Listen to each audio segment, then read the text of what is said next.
In the Middle East, tensions are rising, missiles are flying, and the world is watching countries like Iran, Israel, and the United States. But thousands of kilometers away, another continent is feeling the impact. Africa. There are no bombs falling here, no sirens, no battlefields. Yet, the consequences are real. Africa depends on global systems, oil, food, and trade.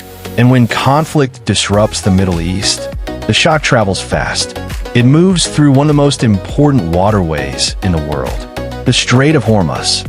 A narrow passage, but a powerful one. A large portion of the world's oil flows through it every single day. And when it is threatened, fuel prices rise. Across the globe, in cities like Addis Ababa, this impact is immediate.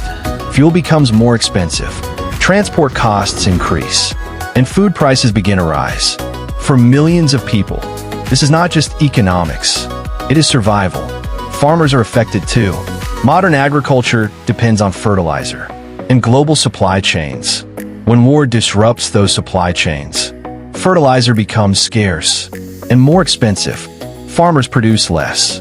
Markets become unstable, and food insecurity grows. Trade also begins to slow down. Africa imports a large amount of goods from the Middle East. When shipping routes become risky or expensive, everything changes. Goods are delayed, prices increase, businesses struggle, and then there is security. Conflict in the Middle East rarely stays contained. Its effects stretch into regions like the Horn of Africa and the Sahel. Instability can increase, tensions can rise, and fragile regions become even more vulnerable. At the same time, African nations face political pressure. Should they align with global powers or remain neutral in a divided world? Neutrality is not always simple. There are a few countries that may benefit. Oil-exporting nations can gain from higher prices.